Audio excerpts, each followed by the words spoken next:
It is the Fantasy Golf Degenerates podcast bringing you this week's Cadillac Championship, baby, all the way out in Doral. We're going to have a good week here on Fantasy Golf Degenerates, sponsored by DraftKings. Use code FGD when signing up. We'd really appreciate you guys supporting us over there. It's been a little 2-week hiatus. We didn't quite do the Zurich because we work hard on this podcast. So we needed a week off. Producer Mike needed a week off. Kenny needed a week off. I needed a week off. We always needed the week off. So after a week off, we are back and ready to party. Kenny Kim, how the hell are you, my brother? Good, man. We took a week off and we come back with 2 Matthew Fitzpatrick wins.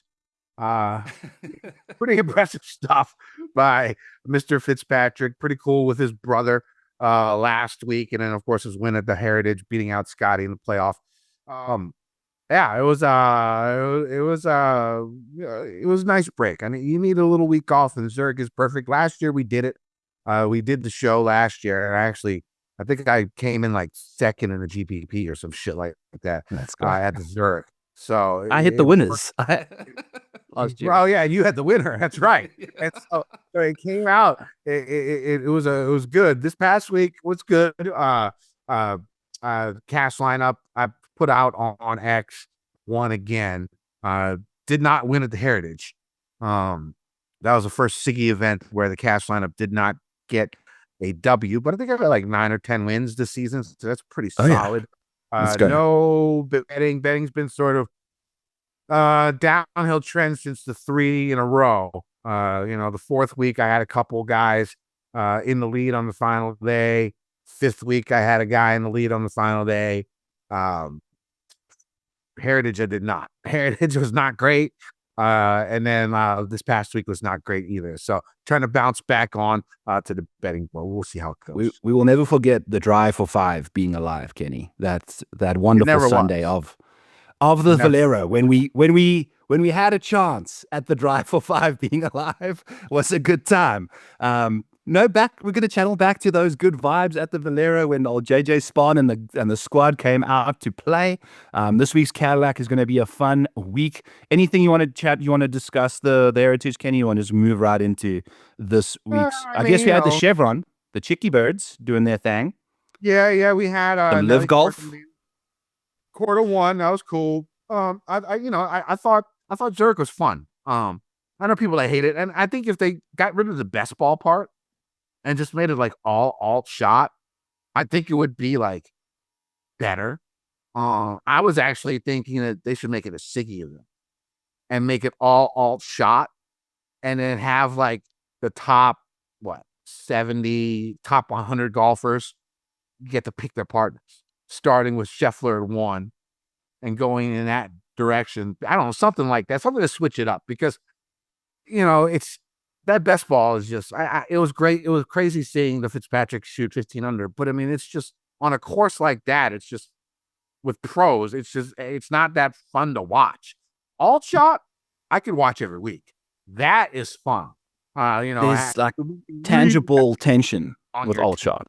It's a lot of fun, and I have to admit that bunker shot by Fitz, I mean, any other competition, I mean, it's like one of the shots of the year. Dude, I mean, like that was 3-yard bunker shot when you're tied for the lead on 18 and you hit it to 12 inches. I mean, to get the win, like any other event this season, someone does that. That's highlight reel. That's one of the top 10 shots of the year. It might still be, but you don't get as much of the gusto and the good feelings, when it comes to Zurich, just because of the reputation that it has. It's so many people take a week off that do content. It's not really that fun of an event. I enjoyed watching a little bit of it on Sunday. I just think they need to get rid of the best ball. Yeah, they got to figure something out over there. It seems a PGA Tour card is on the line, and you can make 11 birdies and shoot 11 under par, or you can make your team could make 18 birdies and shoot like 8 under par, 9 under par. If you make the same birdies on the same hole, how does a tour card hinge on just like scoring variance? That's just, it's a little intense. If you ask me, whereas the alt shot's legit. So back to the Fitzes. On Sunday, they played all shot, obviously. So you could have 8 drivers off of your 9 tee shots, or 6 drivers with 3 approach shots into the par 3s and 1 approach shot onto the par 3 if you're going with 8 drivers. So Fitzy was hitting all the drivers, which means he gets all the short game shots. So you'd have basically 11 approach shots if you went off of Alex Fitzpatrick's tee ball. And if you went off of Fitz's, you'd have 11 like short game shots. On Sunday, on hole 2, Fitz hit a shot from 69 feet out of the bunker to 14 inches on hole 2. On hole 9, he hit a 44-foot chip to 2 feet. On hole 16, he hit a 90-foot chip to 3 feet. And then on 18, he hit a 35-yard bunker shot, 120-foot shot to 14 inches. So he was just high leverage short game shots. Like anytime his brother missed the green, he had less than 3 feet for par. You know, it was just kind of insane to think about how that worked out. But a lot of people are saying that Matthew won it for his brother. He fucked his brother around a little bit on Sunday. Maybe Saturday, Fitzy was all the firepower with all the birdies and whatnot. But on Sunday, Alex Fitzpatrick had to like bail his brother out a couple times because Matthew was getting a little nervous for his brother. Matthew Fitzpatrick has won a US Open. He's won a RBC Heritage now for a second time versus Scotty Scheffler in a playoff. And he was like shitting his pants trying to get his brother a tour card. It was awesome. You know, like that. I think that is the cool part about it, Kenny, is these guys having life-changing weeks at the Zurich. You know, so it almost needs to be either a Siggy or no good guys. You know, it needs to just be like scrap city, you know, kind of get these guys, like make it a life-changing KFT week. I mean, we can't, you know, discredit what Alex Fitzpatrick has done. I mean, he probably would have made the PGA Tour next year anyway. Ultimately, yes. He's top 10 in the DP World Tour coming in. And I would say that shot on 17 he hit, with the wind blowing off the tee on that par, about 195-yard par 3. It's like a 6-iron, you know, really low frozen rope, be under, you know, trying to cut through that wind. Left Matt about 15, 18 feet for birdie pin high. That's a beautiful shot, under a lot of pressure, because at that point in time it was either tied or they were up by 1 or something like that. So I mean, like, you know, you can't discredit what Alex did, and I think he'll be a fine pro. You know, I don't know. We'll see how he improves.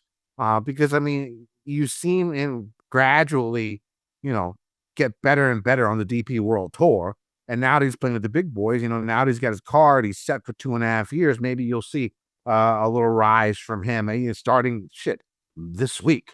You know, kick Michael Thorbjornsen out the field. Yeah.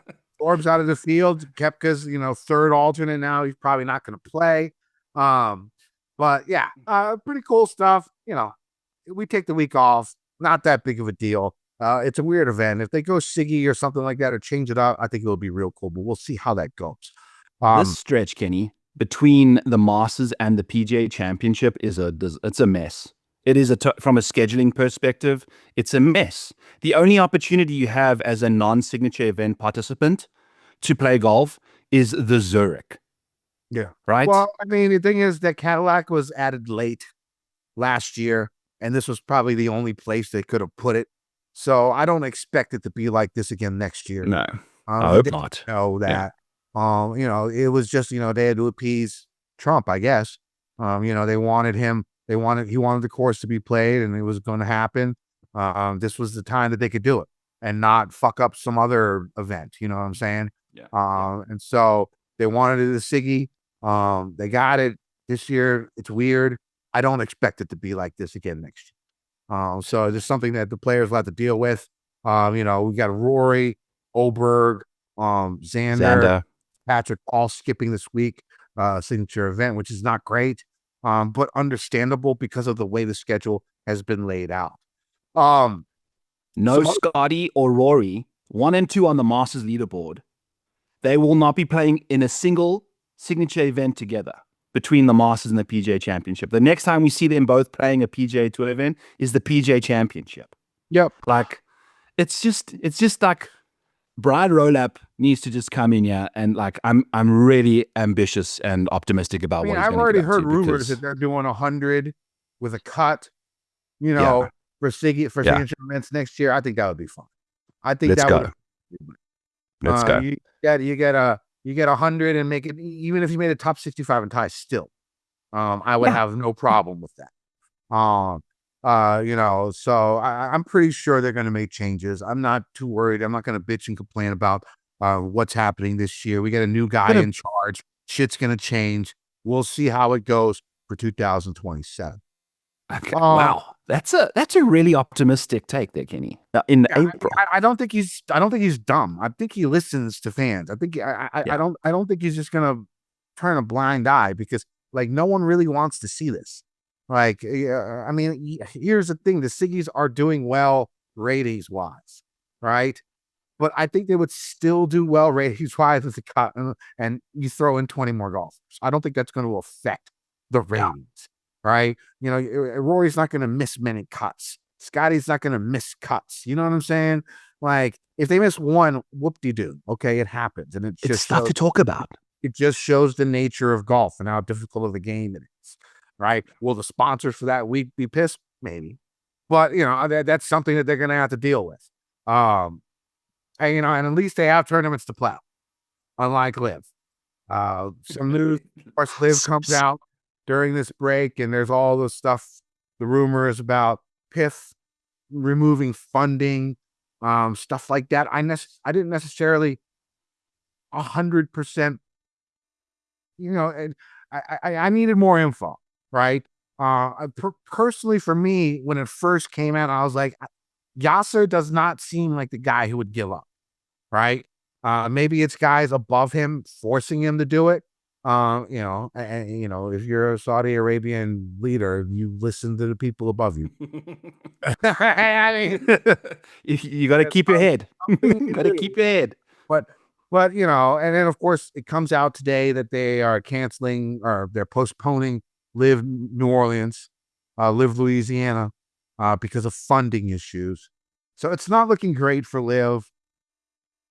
We'll see. We could have seen this coming. What? How could an endless supply of money just cease? We would have seen this coming.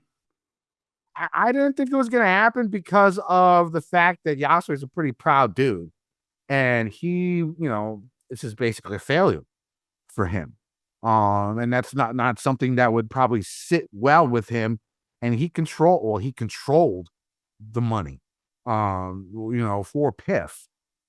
So it was a little shocking to me, when it happened. Now, will they be able to find outside money? I don't think to the extent that they have now. So I don't know really what to expect from LIV in the future. No clue. I guess the big question is getting these guys back on tour, if it does fold. And if it does, I mean, the legacy will be it definitely changed the trajectory of the PGA Tour.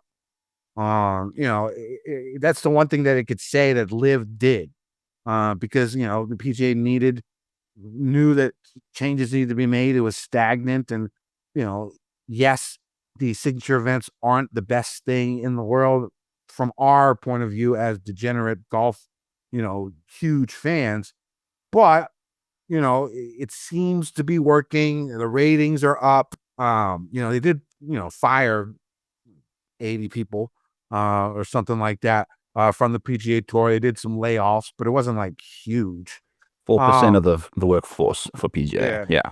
So, there is some benefit to what LIV has done. It's definitely, especially if we can get, these 100-man fields with signature events for a lot of money, good ratings and stuff like that. It seems like it's helped the PGA Tour, really, and actually hurt them. So maybe that's what the legacy of LIV will be if it dissolves. We'll see. I have no clue.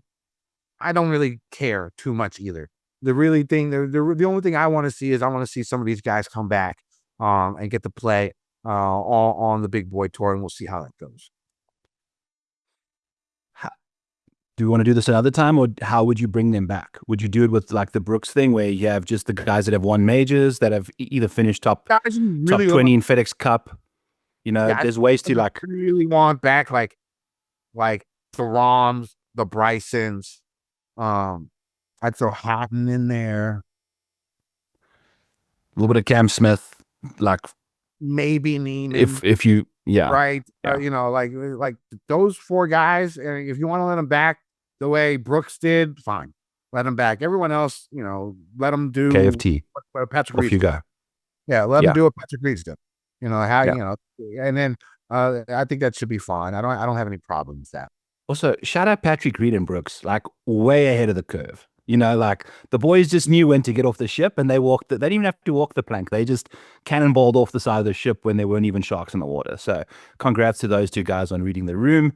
Lots to be had there. Speaking of cannonballs, Lindeque cannonballed into the side of the 18th Memorial Green, where they have the Chevron pool that's 4 feet deep, Kenny, that Nelly had perfect form cannonballing in there, and likely has some sort of a fucking ground so hard. Yeah, that tailbone is that He cock did a 6 is now a great cox 12. ball, and I know she hurt her ass because honestly, I mean, she's a beautiful woman, but figure wise, it's not much cushion back then for Nelly, right? So I would say that that probably hurt a little bit. I'm the same way. I got a flat ass. If I did that shit, my fucking ass would be hurting. There is no fucking doubt about that. I'd say the biggest news out in the 2 weeks that we've been gone is Jim Furyk as the Ryder Cup captain for the United States. I don't know how much I can get behind that. I mean, the other choices were what? Snedeker, Sink, and Webb. So it's not like it was like you had like a great selection of guys, right? I mean, look, the last time Jim was a captain of the Ryder Cup team, it was a fucking disaster. The inmates basically ran the asylum. Basically is what happened in 2018 in France when, Spieth said, I'm not playing with Reed. I want to play with JT, my boy. When Spieth and Reed had been the dominant pair together in the previous couple of Ryder Cups. And just to let them do that. Now, here's the counter argument of Furyk being captain. Hopefully he's learned from his mistakes. Mm-hmm. But do you think Furyk is a guy that would I don't know. He has to change what he did from 2018, but will he? I'm not Kenny, sure. Guys, Mike, Kenny, I'm looking at both of you on the screen. Do you remember me partying my face off on Friday night in Montreal after the international team beat the fucking USA team on Friday 5-0? Yes, dude. That Canadian casino was one of the. That was when we went to the casino, right? Yes. I didn't go to the dance stage with you. I was at the bar with Feinberg while he was yelling "fuck Hamas" around. Yes. No, we were on 2 very different trajectories. I was out there just spreading love. Yeah, it was a joy, a total joy. But Kenny, Jim Furyk, individual record. He's played Sergio Garcia 10 times. Sergio Garcia's got 8.5 points off of Jim Furyk in Ryder Cups. Jim Furyk's Ryder Cup record, 10, 20, and 4. He's played, I think, 37, 34 matches. 34 matches in Ryder Cups. He's won 10. What are we doing putting this guy on? He's the ultimate loser. He captained the Montreal President's Cup team, went 0-5 one of the days. Yes, he waxed us the rest of the days, but again, you cannot be going 0-5 in foursomes, which is literally the format that you need to beat the Europeaners at. It's the reason why you can't win on Euro soil. You got yourself waxed 0-5 in Canada, with me in the crowd over there. What are we doing? So I don't understand what he's doing there. When it comes to leaning on him from a Jacob Bridgman walks up to him in Ireland, says, Jim, I'm really nervous, brother. It's my first Ryder Cup. I'm in Ireland. What do I do? Oh, what is Jim going to say? Go out there and lose half your matches. I've got a 10 and 20 record, brother. What do you want me to tell you? I don't have any winning pedigree. Luke Donald has never lost a Ryder Cup as a player or a captain. In my opinion, Kenny, you're sending Justin Thomas out there as playing captain. Fuck it. because he's the only one that's got backbone. He's the only one that's got mojo. He's the only one on the team, apart from Patrick Reed, who probably won't even be on the team now because Jim Furyk's again the captain. When we need Patrick Reed on the team, get in as a qualified, like you win a major on merit. You're not going to get picked if you're Patrick Reed this year, which is hilarious. One of the better USA players this year. I don't know how he'll be playing next year, but the fact that you've picked a captain now that won't even pick one of the better USA players on the team that's got historically one of the better Ryder Cup records on the USA team, like it's him and Justin Thomas that are the only two people that have records. Patrick Reed and Justin Thomas have records in Ryder Cups that they've got 3 more wins than losses. There's no one else on the team that you can pick that has that record. It's like the USA team is just barren when it comes to selection. And like you mentioned, Kenny, who are they going to pick? Webb? What the fuck is Webb done in a Ryder Cup? Like, like none of these guys are like stalwarts. Now, the one thing I'll say is the last time we came out to the Ryder Cup, there was half the team was rookies. So you get some of those guys back. They have some experience under their belt. If I was Jim, I'd play the underdog narrative. Play the underdog narrative. It's a narrative that the Americans have never had, and they are the underdogs betting for the first time significantly ever, probably. Yeah. For the first time ever, they are the underdogs. Play that role. Play that up. And shift the pressure over to the Europeans, as they are the favorites. They should win. You need to play that up.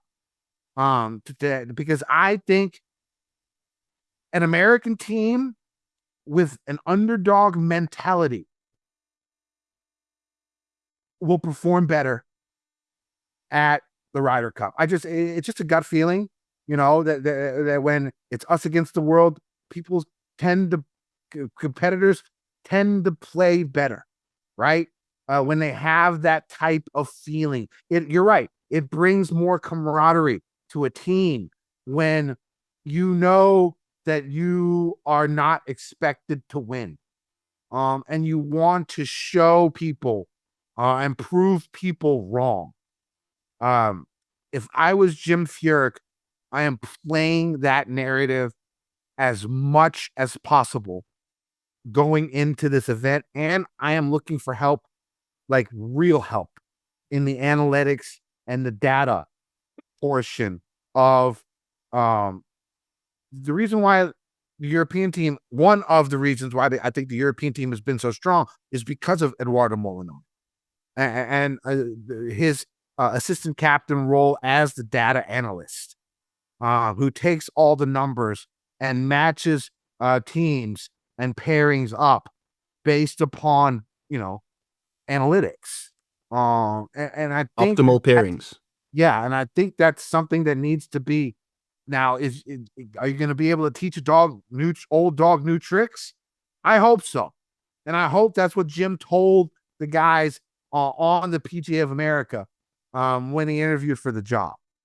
That he learned from his mistakes in the past, that he knows what he has to change. If that can happen, and they can take the role of that underdog mentality, it might not be an ass whooping. I'm not saying they're going to win, but it might not be an ass whooping, and it might be a better showing than what we saw up until Sunday from the last Ryder Cup. So we'll see how it goes. And all of this isn't an indictment it's not a personal attack on Jim Furyk. You apply for the job, baby. You lie on the resume, you go get the job, go do what you got to do. My issue is with the PGA of America. What are we doing only announcing a captain when you need preparation? If you aren't prepared. Tiger, and he blew him off. And then you can't, I understand your Justin Thomas take, but after the Keegan thing, you can't do that again. You can't do that again. At least not back-to-back Ryder Cups, where it was such an abhorrent failure for Keegan to become the captain when he probably should have been playing.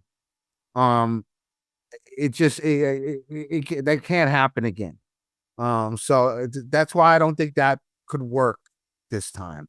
My With no Tiger, with no Phil, with nobody else really to pick, and the four guys that they had were literally the four guys. I can't really think of anyone else that they could have gotten unless they wanted to go back in the day and bring back Azinger or something like that, right? Maybe Tom Watson. Well, Tom Watson. Maybe. I mean, Phil's not on the team anymore, but last time Tom Watson was there, it was like up with Furyk as the worst captain we've ever had. Right. I think Tom Watson's also the last captain to win on Euro soil, too. Yeah. And he's had a massive disaster since, which just goes to show you how long ago it was. You know, this is almost bordering on like 3 decades now that... Not bordering, it is. Sorry, it is. It's what, 93? It's 33 years. It'll be 34 by the time we show up to Adair Manor. So my only thing with JT, Kenny, is scar tissue. I mean, Jim Furyk has played in 9 Ryder Cups. He's 2-7. He doesn't know what the fuck it feels like to win a Ryder Cup. Justin Thomas doesn't know how to win Ryder Cups either, but he knows how to win matches, at least. You know what I'm saying? Like, if you need a catalyst to get you, like, combined as a team, I think Justin Thomas is the guy ultimately down the road. I thought the same thing with Keegan, and I think that's why they didn't do it. I understand what you're saying, but those same arguments were with what was why Keegan was picked, right? And that was just an abhorrent failure. But Keegan also isn't who Justin Thomas is in Ryder Cups. Like, Keegan hasn't unpacked a Ryder Cup bag since 2018 with Jim Furyk. You know, because that's how much he wants to be back to win these things. His record in Ryder Cups isn't like, there was no real reason to pick him outside of making up for the fact that we didn't pick him the time before, right? So it's the PGA Tour of America that's really just stepping on their own dick over and over again. You know, like they're stepping on it 3 times before they're realizing it's hurting. So they really got to figure it out. I don't think they will, because they've gone with Jim Furyk as they. I mean, could not wave that white flag. Like, I know you're not watching, but if you were, I would tell you, play up the underdog narrative. Starting your first interview as team captain, play up the underdog narrative. That will unite the team, and we'll see where it goes from there. It's gross. It grosses me out. It like ramps me up speaking about how incompetent the United States Ryder Cup team is. I tweeted their Twitter account daily, almost. I can't wait for them to block my ass or hire me to help them with the analytics. So we'll see, one of the two. I doubt they hire me because they're very bad at making good decisions.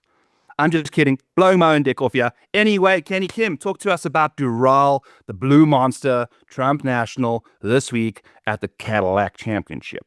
All right, so the PGA Tour moves to Miami, where golfers will send to Doral's Resort. It's a Blue Monster course I have it written as a WGC Cadillac Championship because I wrote this 10 years ago. That's how long I've been doing this. I have a write-up for Doral. I have a write-up for Doral in my notes that I wrote a long time ago.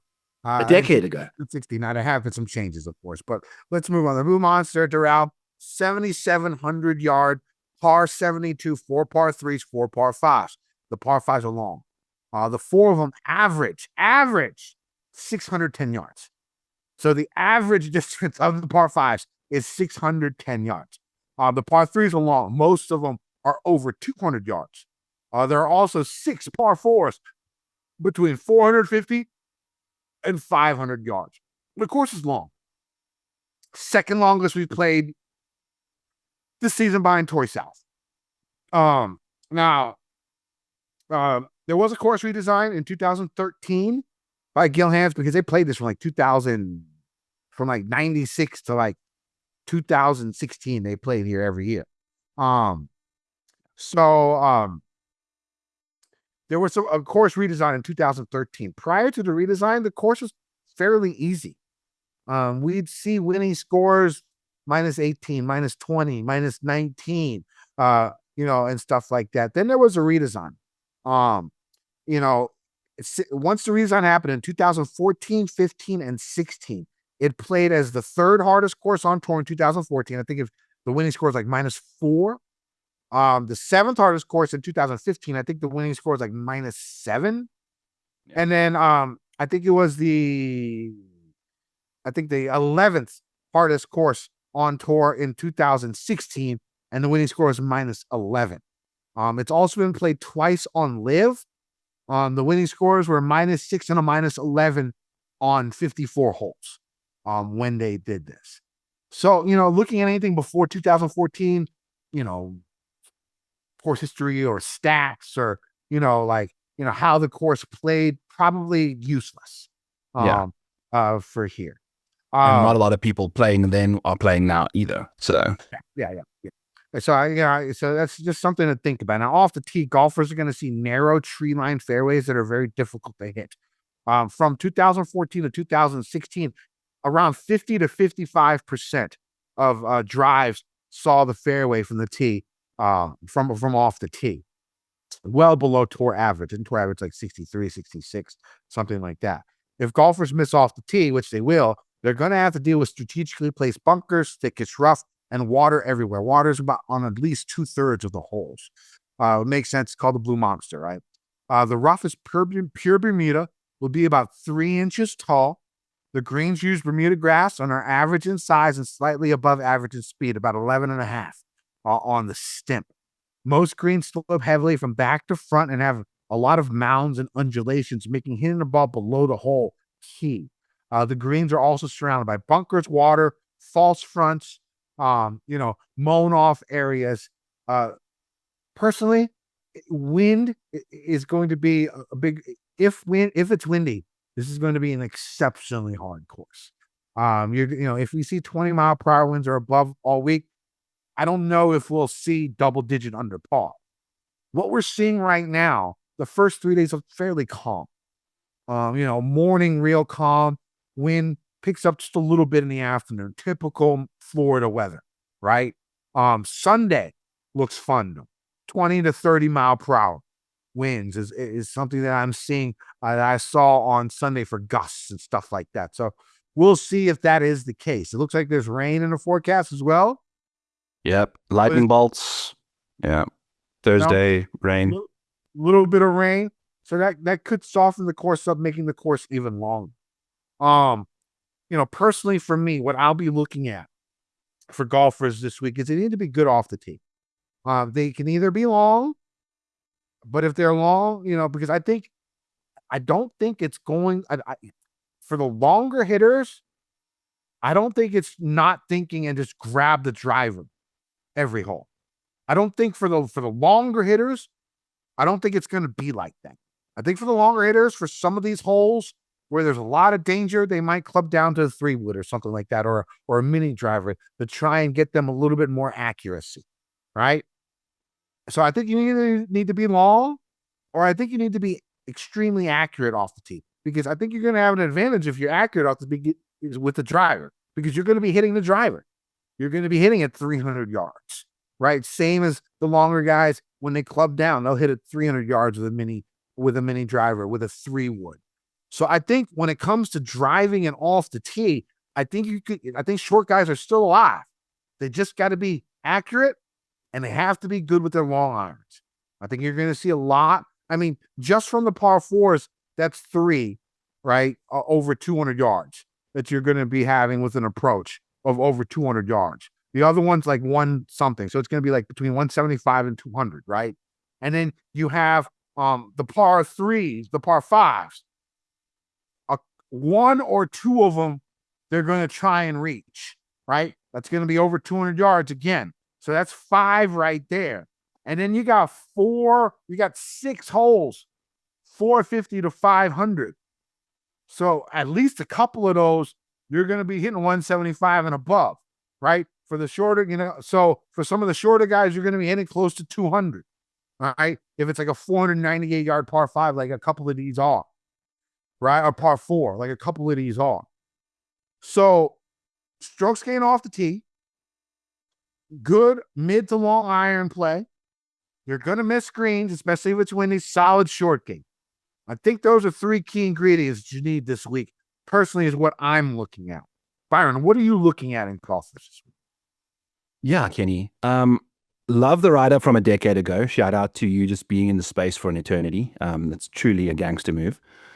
Here's Russell Henley on the screen for you guys. This is the micro model. It basically takes every single hole and it uses the driver distance that each guy hits, and it determines how long your approach shot will be, and then it determines how many green regulations you hit from that range, how many times you're going to chip, how many times you're going to putt, blah, blah, blah. And as you can see on the right-hand side here, Russell Henley is expecting about 7 shots from 200 plus.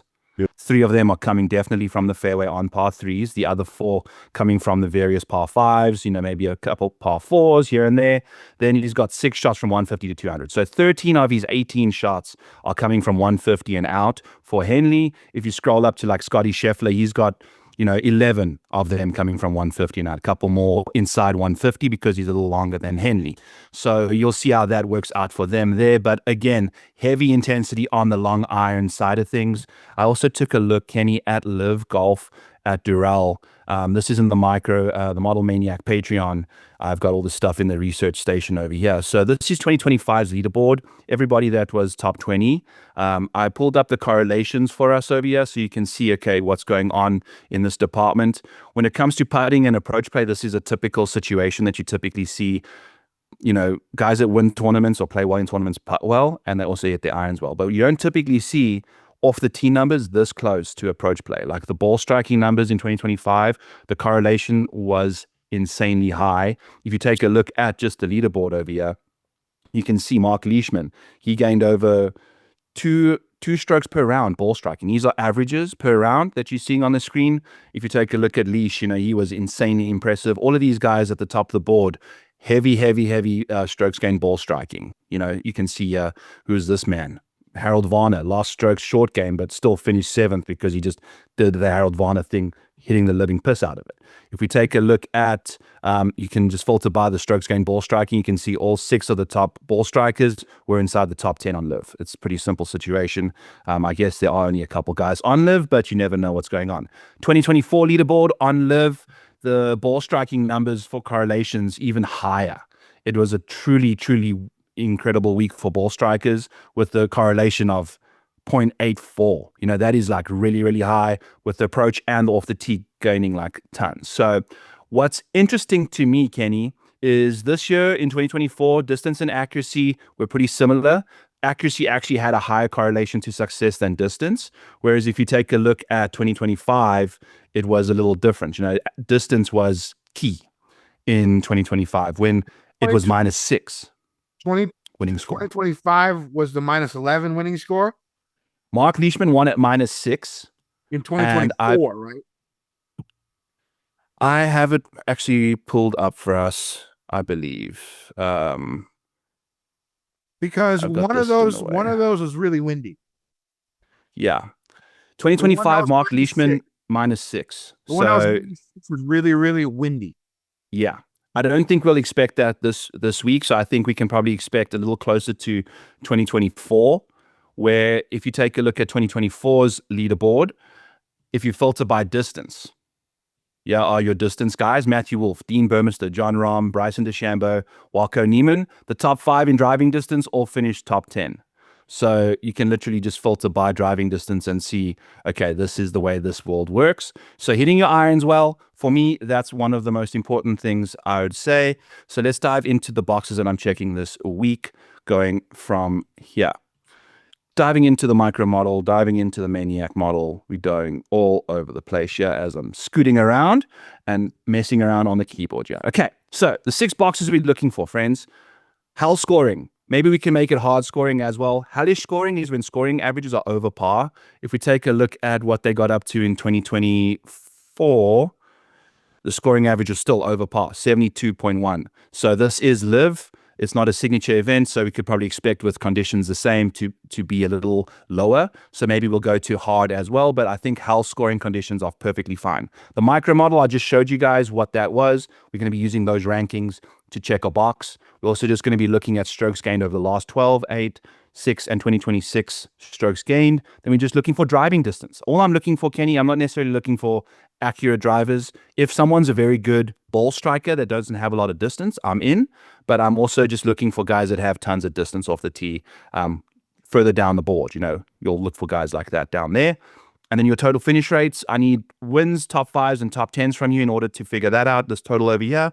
And then just the model ranking. So you can see a top here, how I've rated out all the different metrics, hard, hellish, strokes gained putting, strokes gained approach, off the tee, distance. I've got 20% distance this week, which, I think it's a really weird thing to think about, but it's the Blue Monster. You got to have distance to cover that. So let's dive into a couple of our boxes this week and figure out who the hell is going to do what the hell around the Blue Monster in Doral.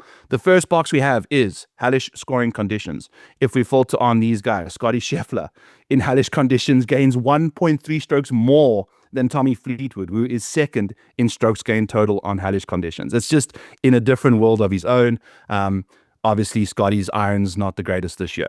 Other names in hellish conditions: Tommy Fleetwood, Burns, Young, Spieth, Chandler Blanchet, Straka, Lipsky, Højgaard, Griffin, and Smotherman, all gaining 1.4 strokes or more in hellish conditions. Some names that stick out to me is Seb Straka. It's a significant bump for him in this department. Same thing with Spieth. He's gaining almost 1.5 strokes more than any other environment. Hard, medium, and easy. Spieth's not gaining more than a stroke, really, or he's like pretty much neutral. So interesting to note there. Scotty Scheffler, 29th in the micro model. The iron play is not there this year. I'm using just 2026 stats. That's the reason why he's so far down there. Don't worry, he's still number one in the model. But guys that fit this golf course fits for the micro model: Siwoo Kim, Cam Young, Hideki, Justin Rose, Russell Henley, Colin Morikawa, Shane Lowry, Ryo Hitsatsune, Jake Knapp, and Seb Straka, all checking the top 10 boxes for those. Interesting name that pops up for me in this range is Ryo Hitsatsune. The guy's just going to ball strike this place to absolute pieces. I don't know if he's going to be able to putt one enough, but at his price, we can expect some good things. Then we're going to be taking a look at who's just playing well right now. Scotty Scheffler, obviously, we've got all these reservations about the world number one. Is he playing good enough, whatnot? Like, he's been playing like total shit this year. But even this year, he's almost one of the better players when it comes to total strokes gained situation. He's only third behind Colin and Cam. So if we're taking a look at the last 12, 8, 4, and 2 months, we are taking a look at Scotty Scheffler being numero uno, Cam Young, Colin Morikawa, Henley, Knapp, Decky, Rose, Siwoo Kim, Sam Burns, and Patrick Cantley finding himself in the mix here as a raw strokes gained candidate outside the top 10. So he's doing some good work over there. Then we're taking a look at driving distance. Who can send the nukes? This we just showed you the top 5 guys in 2024 when conditions were easier. Top 5 on the driving distance leaderboard were all top 10 on the actual leaderboard. So Aldrich Potgieter leads the field in driving distance. Jake Knapp, Gary Woodland, Chris Gotterup, Nikolai Højgaard, Minwoo Lee, Pearson Coody, Cameron Young, Adam Scott, Ryan Fox, all are your top 10 driving distance candidates this week. And then if we're just taking a look at who's got higher end finishes, top 10s, top 5s, and win percentages, the total of that pops up over here. If we do this, it should give us top 20s as well. So that's what's in the total over here.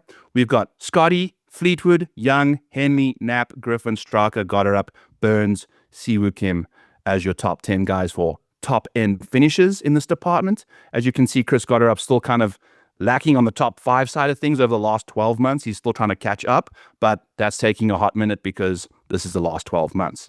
And then your Model Maniac Patreon model rankings this week are Brian Campbell, Lucas Glover, Aldrich I'm just joking with you guys, relax. We're going to go with the number 1 guy with Scotty Scheffler, Cameron Young, Colin Morikawa, Russell Henley, Siwoo Kim, Sam Burns, Decky, Fleetwood, Gotterup, and Mav McNeely, Kenny, number 10 in my model, hasn't got a top 10 this year.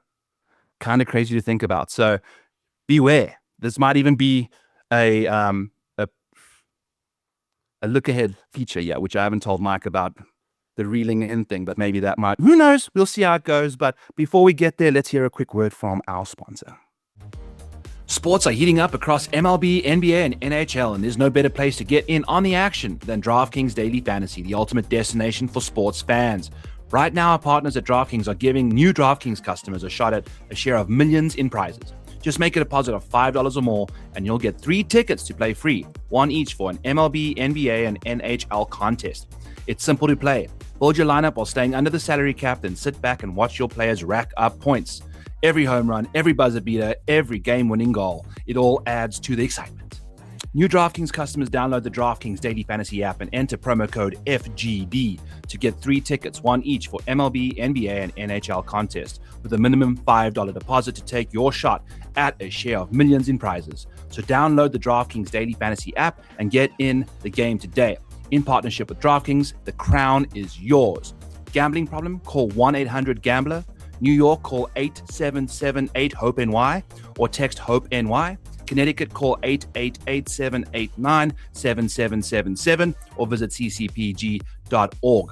18 plus in most states. Restrictions apply. 1 pack per customer. Deposit $5 to receive 3 daily fantasy tickets. Ticket amounts vary. Valid only for single use on the sport for which they were issued. Tickets expire in 14 days. See terms as www.draftkings.com/promotions. Ends 4/30/26 at 11:59 p.m. Eastern Time. Sponsored by DraftKings. Boom chakalaka. Thank you, DraftKings, for sponsoring the show. Kenny Kim, let's get into some bets, baby. Who are you rocking and rolling with this week? All right, so my card, not too crazy this week. It's going to be Scotty Scheffler plus 325. That's it. That's the only outright I'm going to have.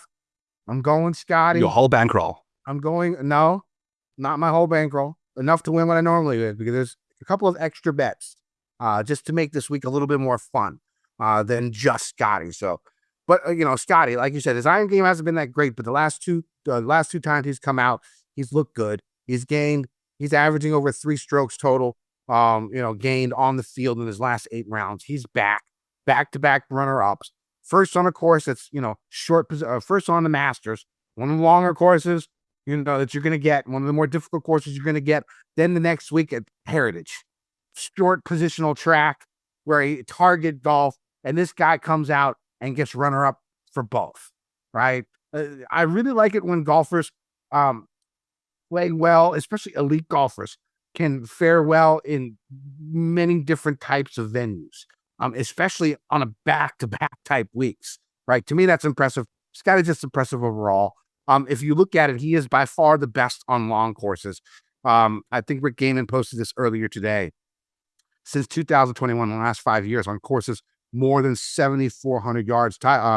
Scheffler's had 42 starts on golf courses more than 7,400 yards. He's won 12 of them. It's like 30. It's like almost 30%. Maybe not 30, like 25% win percentage, right?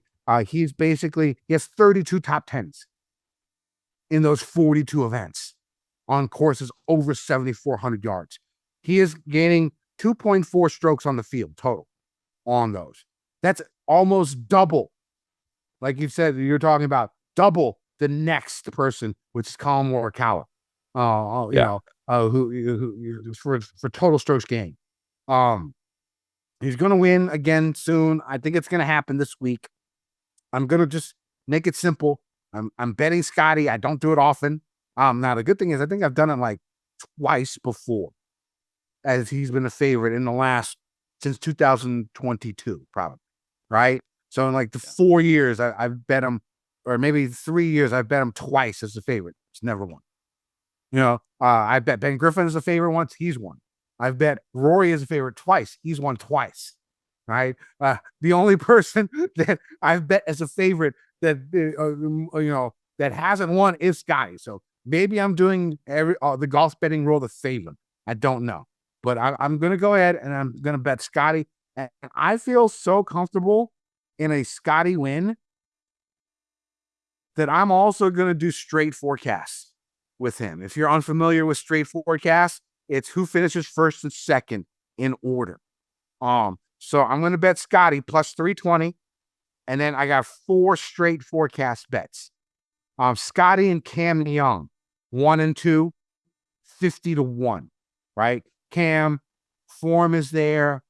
He can bomb it. Long irons, really solid. it makes sense, right? Scotty Morikawa, 80-1. Morikawa might not be your prototypical person that you would think to look for here, but the man plays well on long courses.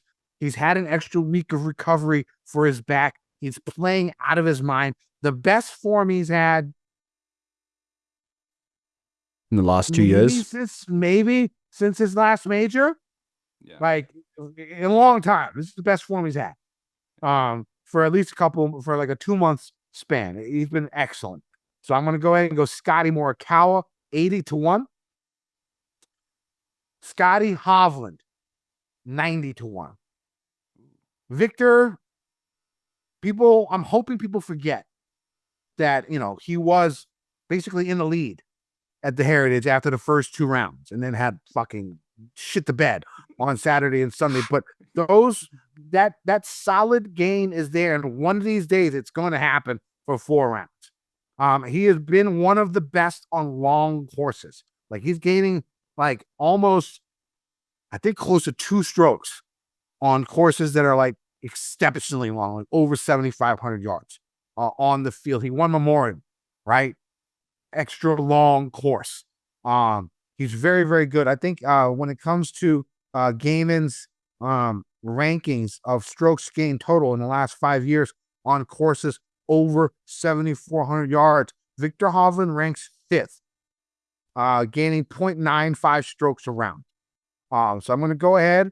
I'm going to go Victor, straight forecast with Scotty. And my last one's going to be Scotty Kitayama, 140-1. Kitty has the length. Kitty has the long iron prowess. Kitty has won signature events before. He's won in Florida before. Give me a little Kitayama for that straight forecast. So the card, it's going to be Scotty Scheffler, the only outright bet I have, plus 320, and then 4 straight forecast bets with Scotty Cam Young, 50-1, Scotty Morikawa, 80-1, Scotty Hovland, 90-1, Scotty Kitayama, 140-1. Let's go. I'm going to jump in right meow with you on Kurt Kitayama, Kenny Kim, and all 4 of my bets this week are without Scotty Scheffler. So there's a chance that we can hit 2 winners on this podcast this week. If you hit your Scotty Scheffler and I hit my without guys. Kitayama, straight forecast. The drive for 5 is still alive, baby. No, we'll see how that works out for us. That would be epic. That would be truly epic.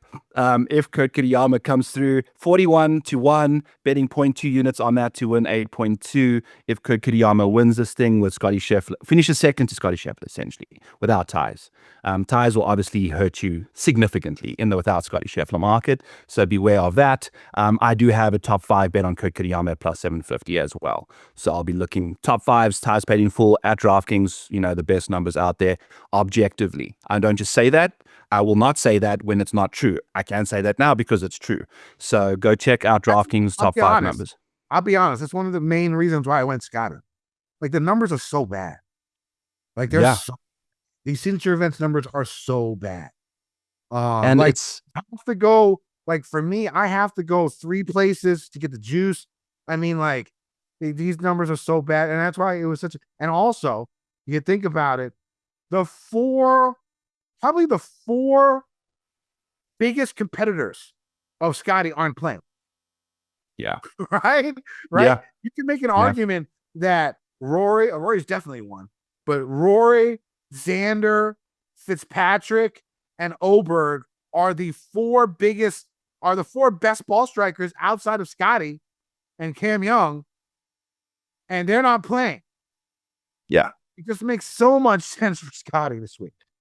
It makes way too much sense. And the fact that he's had now 2 runner-ups immediately after having his child, I think you can call the speculation of him having pregnancy mental roadblocks or whatever. You never know if there was, technicalities or high risk stuff with their baby boy, who's now out and was at Augusta healthy, so that means a lot, as a as a dad. It can be concerning. And now the baby's on the earth, 2 second place finishes to Rory McIlroy and Matt Fitzpatrick. What are you gonna do? And they're both not playing this week. Exactly. They were both not playing. And anyone else that's been in the lead, apart from Cam Young, like you mentioned, Ludwig has been in the lead so many times, has not won, should be in this tournament, is not. So interesting to see there. We'll see how that works out for us.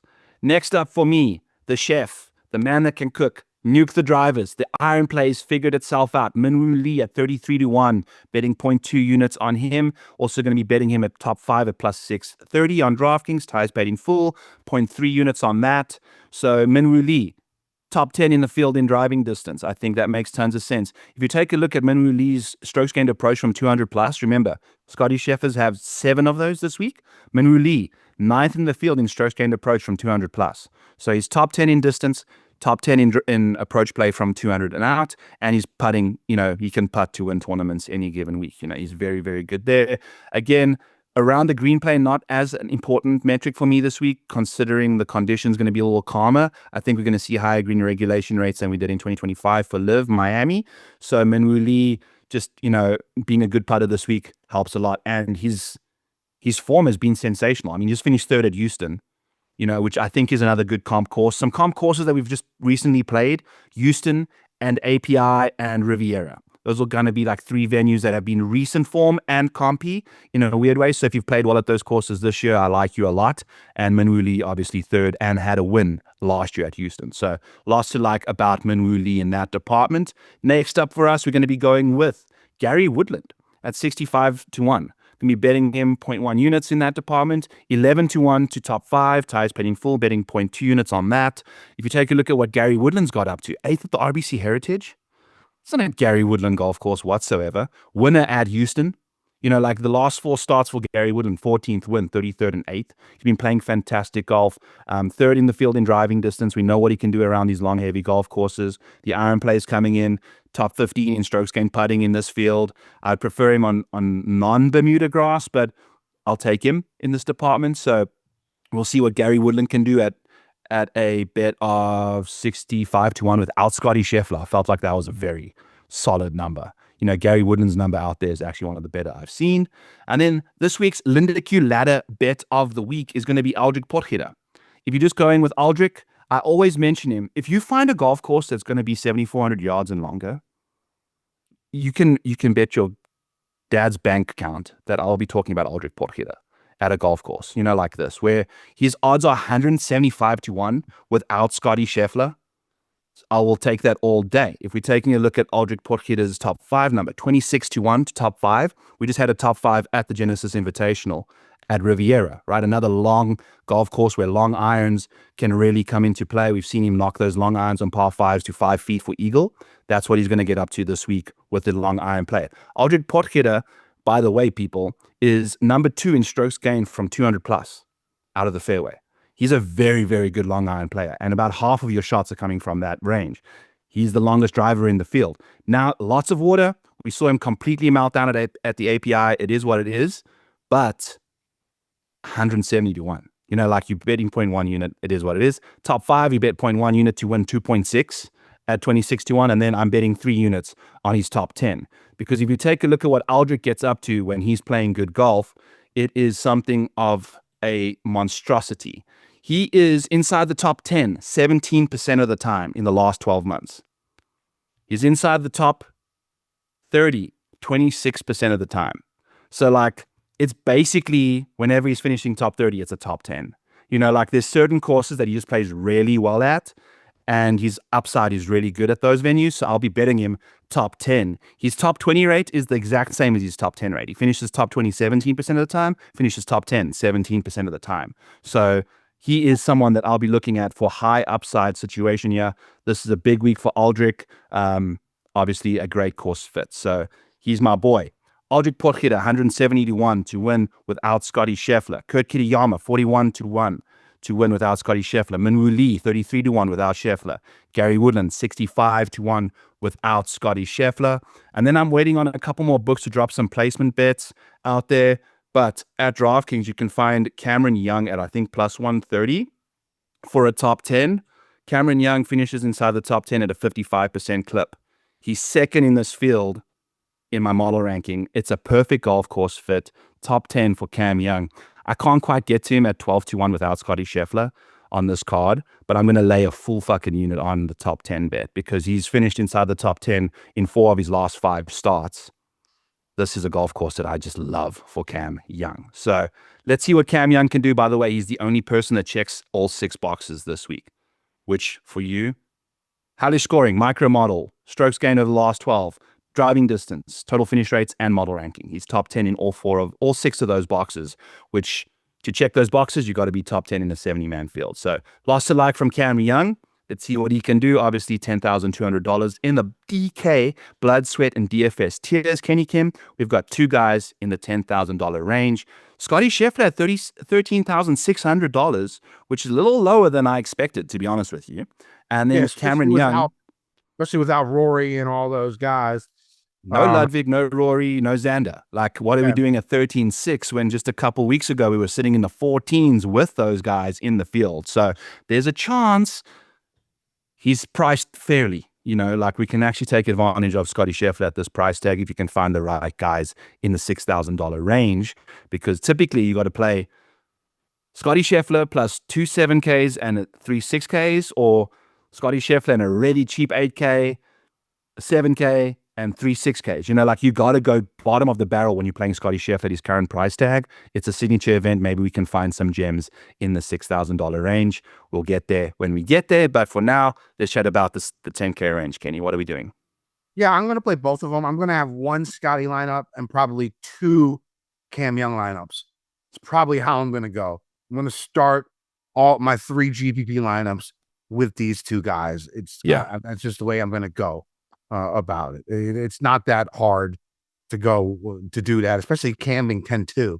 I mean, you can make whatever lineup you want with him. Scotty's a little bit tougher, so I probably only have 1 with him, but I'm going to play both. Do you think we see Cam Young get double the ownership to Scotty Scheffler, given the fact that he's $3,400 cheaper? Kind of because people are doing what you're doing? 1 Scotty, 2 Cam? Maybe. It's possible. I think Scott is still going to garner close to 30% ownership, I would expect. I don't think at 3,500 or 13.8 or 13.5 and beyond, he hasn't eclipsed 30% yet. But again, we haven't had a field that's been as this week at the top side of the board, like we've mentioned now 5 million fucking times.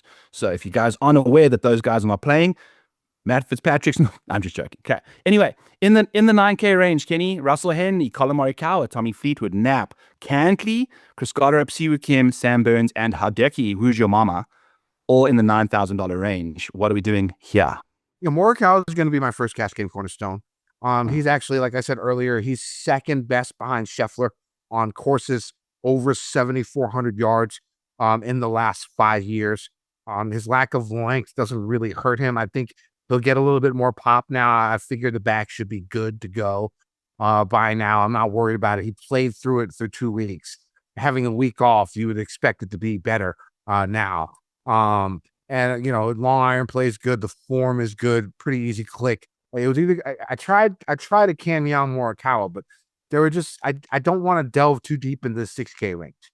So if I had both of those guys and then, you know, some other guys that I wanted, just didn't work out the way I wanted to. I don't mind Cam Young as the first one if you can find somewhere else to go. But I really wanted Morikawa in this lineup. So I'm going to go ahead and start the cash lineup with Morikawa and go a bit more balanced this week, because my second cash game cornerstone is going to be Patrick Cantlay at $9,300. Not normally a cash game staple for me, but the form is good. 3 out of 4, I think, top 15s in his last 4 events played. He's actually 4th behind Morikawa, Scheffler, and Fleetwood in playing courses over 7,400 yards in the last 5 years. He's averaging 0.97 strokes total above the field when it comes to these longer courses. Funny enough, Pure Bermuda's from Ron Klaus. On Pure Bermuda, where it's Bermuda fairways, Bermuda rough, and Bermuda greens, the last 11 times Patrick Cantlay has played on those type of courses, he has never finished worse than 17th. So the man loves Bermuda. When it's full Bermuda, You know, the last 11 times he's played on full Bermuda, his worst finish is 17th. So I'm going to go ahead with his form and those credentials. I'm going to go ahead and put Patrick as my second cash game cornerstone for the week. I'm not really a big fan of too many other people here in this 9K range. I know Knapp. I see that Ron Klaus tweet was also about Jake Knapp, because Jake Knapp, I think what Ron said about Knapp, let me bring this up. He's had 7 career events where it's been all Bermuda greens, Bermuda fairway, Bermuda rough. He's only finished inside the top 50 once. Now, it's a different Nat this year, so I wouldn't really take that into account. But the Cantlay one, I'm definitely taking into account because, you know, he's playing well, right? He's playing well, and 11 times he's played there. It's a decent enough sample size. He likes Bermuda. I'm going to go ahead and go with him as my second cash game. Will you be playing Cantlay as a GPP play? I'll probably throw him in one, yeah, but he's not going to be my favorite. I don't think he can win, which sucks, but you want someone at $9,300 who can win in GPPs, but in cash, you know, backdoor top 5, top 10 like he normally does would be just fine. Yeah, because, you know, if I filter by the DraftKings pricing, he is easily the least top 5 rate of anyone above him. You know, he's only finishing top 5 10% of the time. So even that RBC Heritage, I like him better than the people around him at that price. You know, I'm not playing Knapp. I got her up as maybe, but you know, Siwoo, not the biggest fan of. Sam Burns, I'm not the biggest fan of. I mean, Decky maybe. Hovland, I wouldn't play in cash. McNeely not in cash. Rose not in cash. Minwoo would be the one. It would be the next one I would go to. But the thing is, if I went Cam Young, Morikawa, Minwoo, it's still pretty high. And it would really. I would have to go deep into the 6K. Yeah, for cash, that's interesting. This could be a better fish bet. We haven't said that for a while, which is Patrick Cantlay. If you're looking for a bet instead of a DFS GPP play, you know, we just mentioned Cantlay's top 5 rate, only 10%, but inside the top 20, 50% of the time. And he's minus 130, you know, right now for a top 20 ties paid in full. You could probably get it closer to even money if you go without the ties, which at that price, if it's like even money, 100 to 1, plus 100, you are good to go. In my opinion, you know, the last 3 starts for him have been top 20s. That have none of them been top 5s, but they've all been top 20s for the last 3 starts. So he's kind of playing some good golf in that safety situation, but not necessarily giving you the upside. He only checks one box as a $9,400 option. So that's your situation there. By the way, Cam Young, did not mention anybody in the 10K range. I love Cam Young. Just getting back in there. I'll be playing a bit of Scotty Scheffler as well. In the 9s, I am going to be playing Sam Burns. It grosses me out to say this. He's also looking for his first top 5, I think, this year, which is nasty. But if you're taking a look at this golf course, when it comes to difficult scoring conditions, Sam Burns gains 1.8 strokes on the field. It's easily his best split of the bunch. He's really crappy around the greens. You know, that's his weakest area. I think this week you can kind of get away with being crap around the greens. He's a very good putter. He's also kind of fancy from further away on approach. So we'll see what he does. Got lots of distance. Give me some Sam Burns. Maybe that putter can get him up the top of the leaderboard. I'll also be rocking some Siwoo Kim. In a field that you're looking for driving distance dominant golfers, like I've preached to you guys so far. I like those guys in the betting market because you're not trying to like outfox anyone that you're betting against. You're just trying to beat the book. So take that chalk option. Give me the easiest pathway to success at this golf course, which is tons of distance off the tee and good long iron play, you know, from good golfers. But in DFS, if everyone's saying, I want distance off the tee, you know, that kind of thing, a guy like a Siwoo Kim, a guy like a Russell Henley, those could fall through the cracks a little bit, especially in this $9,000 range. They don't have tons of distance, but they are exceptionally good long iron players. and they can get it done on hellish scoring conditions one way or another. Give me some Siwoo Kim at $9,200, ranks 5th in the model. He's number 1 in course fit for me this week. So it's a great venue for Siwoo despite not having the best distance off the tee.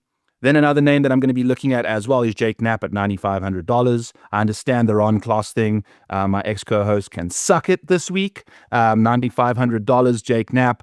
He's basically been finishing top 11 or better in pretty much everything but 2 starts this year. Gucci Mama taking him at $9,500 at a golf course that requires some distance and good putting. Like Jake Knapp is both of those. So give me some Jake Knapp checking 4 boxes of the 6 this week. In the $8,000 range, Kenneth Kim, we've got your boy Victor Hovland. We've got some Justin Rose, who's riding some McLaren irons now, by the way. I don't know if you guys saw all of that. Very interesting. Now a co-investor in the company itself. Justin Rose going to the moon, economically. Yeah. So we'll see how that works out for him at $8,700. Then we've got Ben Griffin at $8,000 flat to round out the $8,000 range. Kenny, what's cooking? Yamakaz. Third cash game cornerstone is going to be Adam Scott at $8,400. He comes in, I think, 5th in my model. 4th in strokes gained tee to green in the last 24 rounds. 2nd in strokes gained approach in the last 24 rounds. 4th in strokes gained ball striking in the last 24 rounds. Very, very good from 175 to 200. He's actually 1st in the field in the last 24 rounds from the fairway from 175 to 200. He's also 1st in the field from the fairway from 200 plus in the last 24 rounds. Easy click. 3rd cash game cornerstone going to be Adam Scott. I think he won here before too. Yeah, I think he won in like 2013. That I really don't care about. It's the way he's been playing, how long he's hitting the ball now, his elite iron play, his ball striking, and his mid to long iron play. All exceptionally solid. Love Adam Scott. 3rd cash game cornerstone. I really like Harris English. I think he was my hustler play of the week, part B, and I'll do part A here in a second. But I like Harris English. He's won at Torrey South. He's won at Kapalua. He's contended at difficult tracks in majors, right? I don't know how popular he's going to be, because it doesn't look like he fits anything. Like rank-wise, in my model, he's 56 out of 72 in my ranking, right? So I'm hoping people will stay off of him. I'm going to play him. I really like him. Minwoo, I'll let you talk about him. I'm a fan. My hustler play of the week is going to be Victor Hovland at $8,900. Mike, he hit music. The thing about Victor is, again, he plays well on long courses. He's gaining almost 2 strokes on the field on courses over like 7,500 yards, 7,600 yards, something like that. It's on the rabbit hole. You can go check it out on BetSperts. He's won Memorial. He was in the lead or 2nd place after the first 2 days at RBC Heritage. So before he literally shit the bed on the weekend. One of these days, he's going to get all 4 rounds in, and he's going to win. And so I think it's going to happen sometime this summer. I don't think he's going to go this year without a win. So I'm going to go ahead and make him my hustler play of the week. And of course, I also have him with the straight forecast with Scotty and himself. I like Bridgman down at $8,300. He's just playing so consistent. I think he has such a great floor. We'll see what the upside really is. But again, he's won a Siggy. He won Genesis. He could play against these big boys. That field was better than this field, right? So I like Bridgman. I really like Bhatia. I like Akshat. If API is going to be a course correlation, I mean, he won there a few weeks ago. His Florida golf is solid. He's in my cash line as of now. Bhatia is in my cash lineup as of now. Who do you like? Akshay ranks 13th for me at $8,100. That's a massive jump in ranking between DraftKings and mine. I think he's at 7 spots. That's 7 spots ahead of DraftKings pricing. So you got some good value on Akshay. Doesn't check any boxes, but, ranks 13th in the model. So sometimes you check all the boxes, but don't rank out well because there's one area of your game that lets you down. Akshay is just solid around the board. I'm also not going to fuck around and find out with Victor Hovland. I was ready to rock and roll with him as my hustler play of the week. I've done this dance with you, Kenny, where I've tried to hustle you, and you've like hustled me back. Your fish of the week? My STATFISH of the week. I'm not turning him into a hustler hang-arounder. That would have been my guy. Doesn't check any boxes. It is what it is, but Kenny's on him as the hustler. This is the Fantasy Golf Degenerates podcast. This isn't like a UFC preview where we're trying to go at each other. Yeah, we're trying to win together and as a team, as a vibe. I'm not fucking around with Victor Hovland as the STATFISH of the week, but I've had a long enough segment that you can almost call it that it has been a STATFISH of the week segment at $8,900. But we're going to go to the guy I kind of alluded to earlier, Maverick McNeely. If we're looking for 6 boxes to check this week, he's only checking one of them.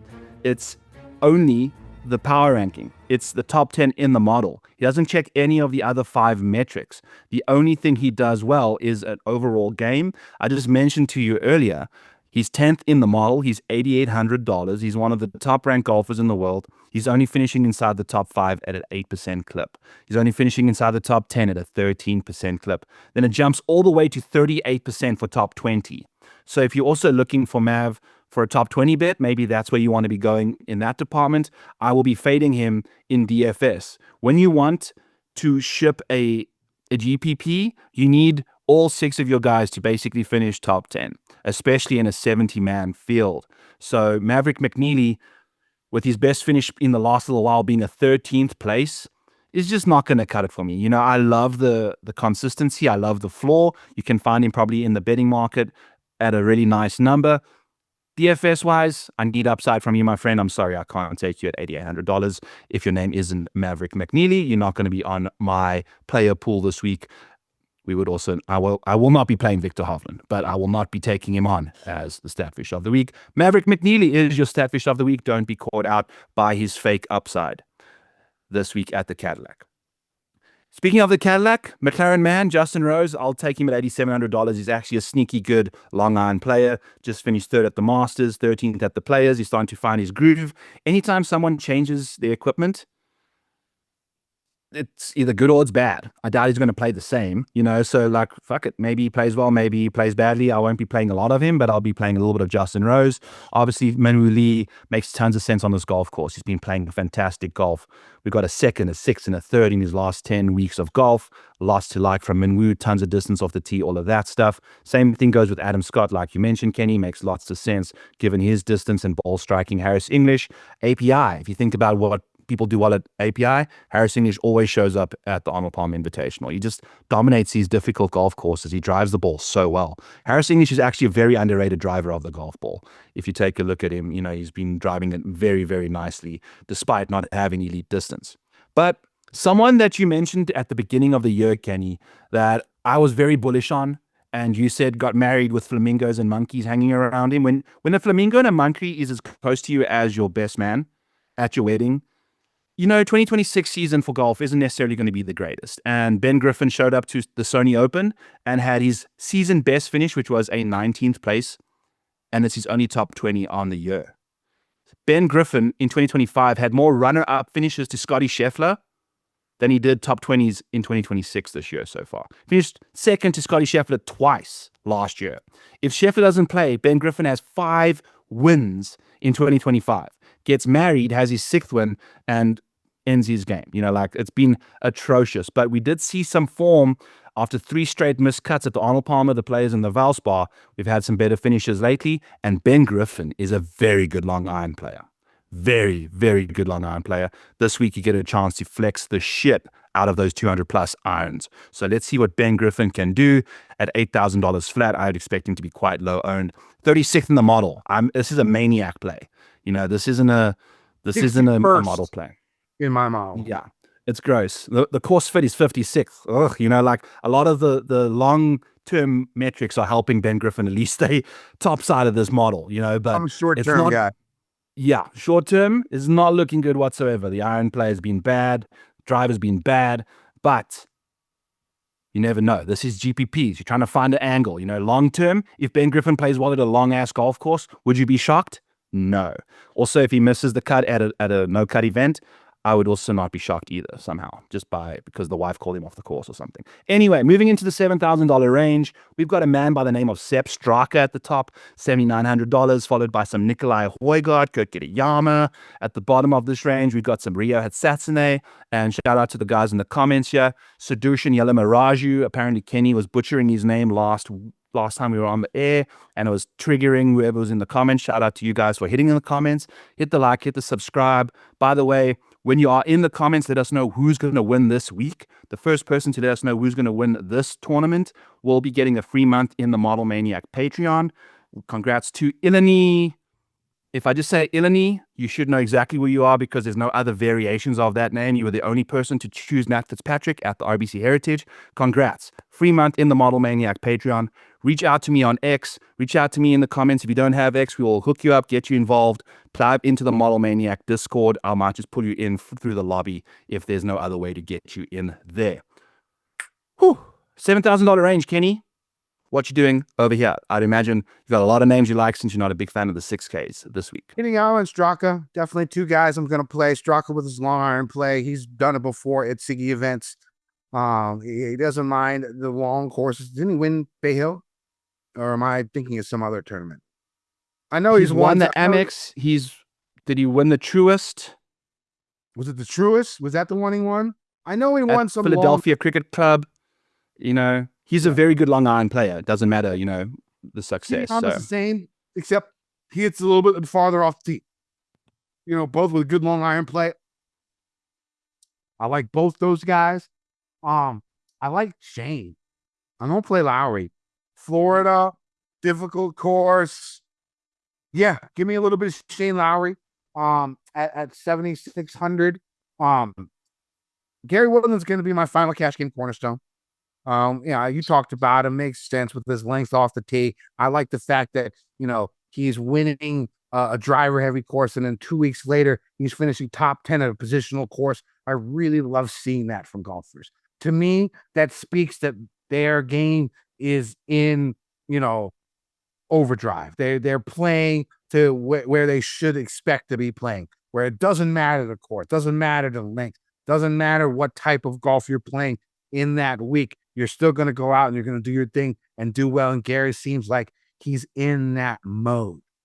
So my cash game cornerstones for this week are going to be Colin Morikawa, Patrick Cantlay, Adam Scott, Gary Woodland.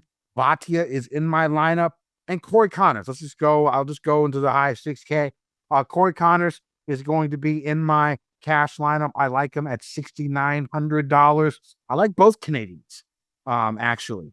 At $6,900, Connors and Taylor. Of course, we know Corey does well at long courses, difficult courses. You look at Corey Connors, he is actually 6th in the last 5 years in total strokes, in a strokes gained total per round since 2021. So he's gaining on long courses. 0.95 strokes in 439 starts on courses over 7,400 yards since 2021. The only people above him are Hovland, Cantlay, Fleetwood, Morikawa, and Chef. So I really do like Corey Connors. He's going to be my final guy in my cash lineup. Other guys and on Connors, Kenny, sorry. When it comes to strokes gained splits on scoring conditions, easy and medium, when scores are well under par, he's actually losing strokes to the field. He gains strokes 0.8 and 0.1 on hard and hellish conditions. Gains a full stroke on the field in hellish conditions. So the harder it is, the better. Usually long courses and hard conditions kind of go hand in hand because the longer the course, the more difficult it is. So, it's nice to see that makes sense that he checks both of those. Sorry, figured I'd just share that since I like Corey Connors as well. I'm going to double down on that later. Yep. I like Sam Stevens at 7,300. Again, if it is a driver heavy course, we'll see how much driver he uses. But he's another guy. He's like top 20 in total strokes gained per round on courses over 7,400 yards the last 5 years. I think he's like 17th on the PGA Tour. So I like Sam Stevens. Who do you like in the 7K match? Nikolai Højgaard at $7,800 is somebody I'm definitely in the mood for. He's one of the better long iron players as well. 200 plus out, effortless power, can land those like butterflies with soft feet. Shout out Mark Immelman. One of the longer drivers on the field. 18th in the model. You know, like he's $7,800. You got a top 20 model ranking, so that means a lot to me. Second at Houston to Gary Woodland. Remember, so shout out your boy Gary when my boy finished second up there. Also played nicely at the Cognizant Classic, finished sixth at the Cog, which is another Florida venue, you know, so good to see that. Also finished 24th at the Arnold Palmer Invitational. So there's some good stuff in Florida on these longer courses. Nikolai's playing some good golf.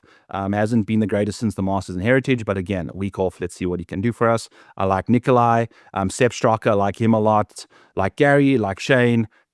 Pearson Coody at $7,300. If you're looking for a driver-heavy venue, a very good driver of the golf ball, I'd imagine, you know, the green regulation rates for Pearson Coody are through the roof, given how well he drives the golf ball.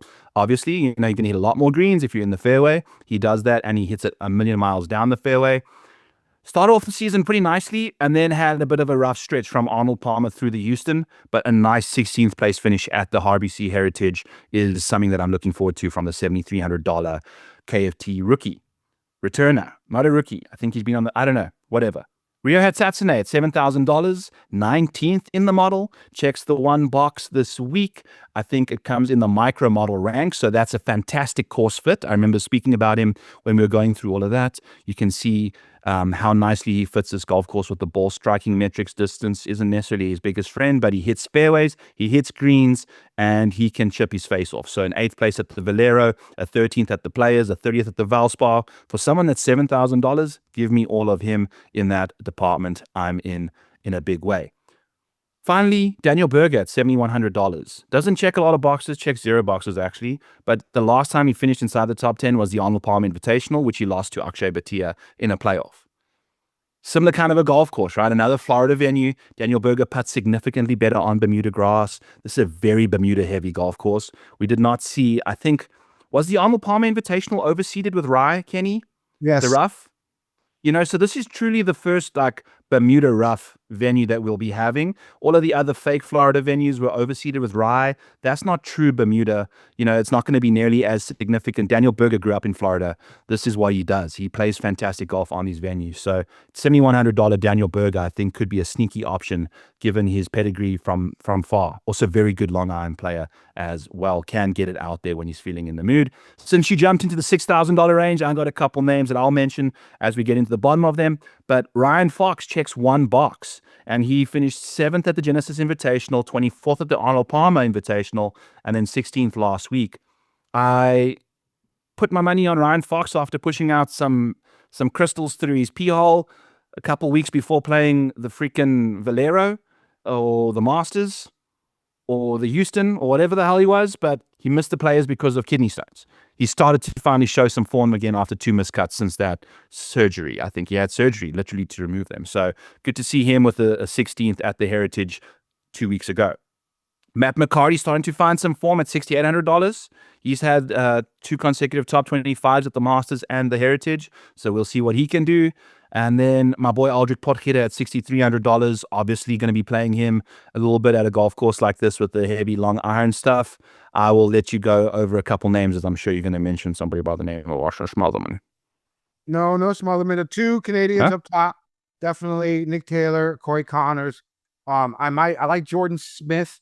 He has a good amount of pop and decent amount of accuracy off the tee. He's ball striking the ball very well. He's 6th in strokes gained ball striking in the last 24 rounds in this field. Sung Jae, we've seen some, you know, a little bit of renaissance for him, trying to get back to where he was. Very, very good on difficult courses. Very good on Florida. So I might, you know, throw a little Sung Jae. I like Max Homa at $6,500 with his long iron play. You know what I'm saying? You're going to get 4 rounds. We saw him do really well at the Masters, somewhat of a comp course for what we're seeing this week with the amount of long irons that they're going to have to play. So I like Homa down here a little bit at 6,500.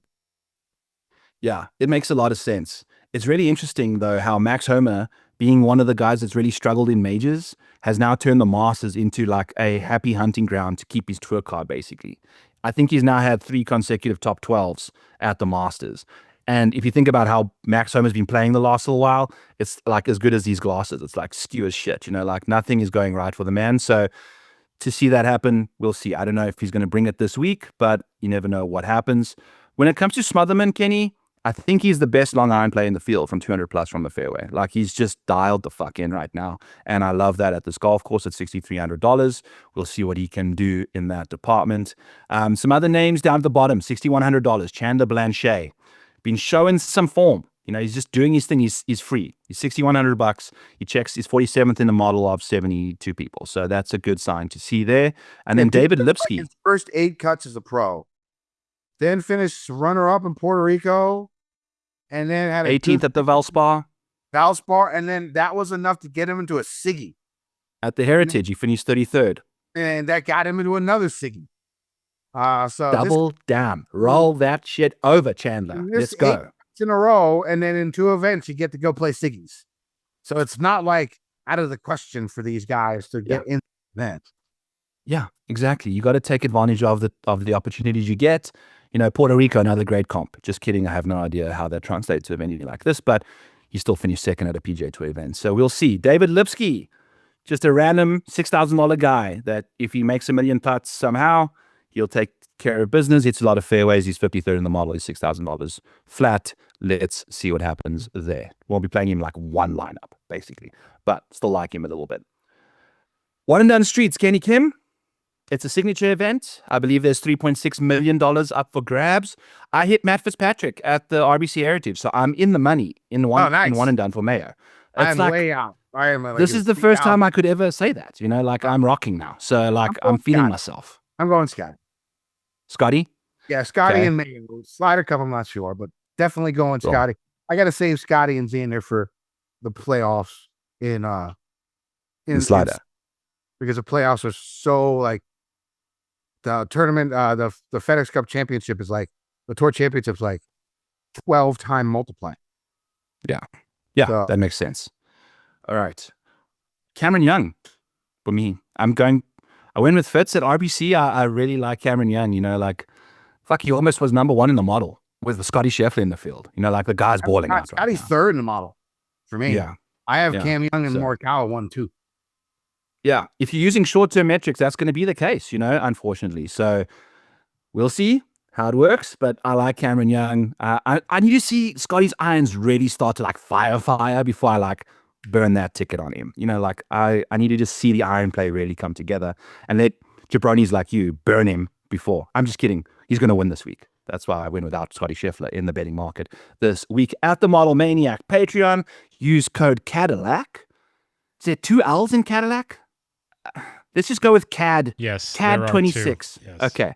Let's just go with CAD 26 for 50% off the Model Maniac Patreon. All the tools you saw on your screen here, all the Discord stuff that you saw too, that'll be available to you guys over there. Follow me at the Model Maniac on X. I will be pumping out stuff I go from being super statistical to fun. Once the tournament starts, I start doing memes and bullshit. I don't know. It's I really just enjoy Twitter a lot more once the golf is on TV than when it's leading up to the event. Complete bullshit random tangent. I've sworn a lot on the show. I'm hyped up. I don't know why. It's just a really exciting week for me. We got some good golf on. Not hype at all because it's literally my bedtime. I am usually asleep by now at 9:43 p.m. We had to start a little bit later today, so I might be not as exuberant as I normally am because I'm tired of shit. That's totally okay. Normally, Mike's been yawning my couch in the background. I sleep on the couch, and I wake up at around 11 to go to bed.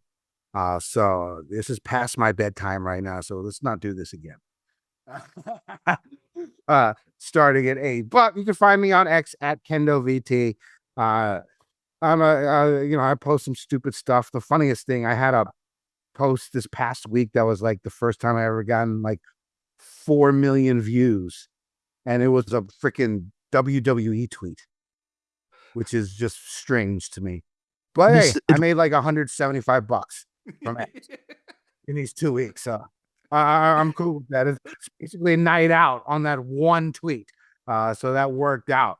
But yeah, find me on X. My final betting card will be there. I'm not changing my card. It's going to be what it is. But fun stuff, different little tidbits and stupid shit. Always find on my X account at KendoVT. Should be a fun week. New course. We'll see how it goes. Plays difficult. Should be very, very good TV. Let's win some motherfucking money. Degen Nation.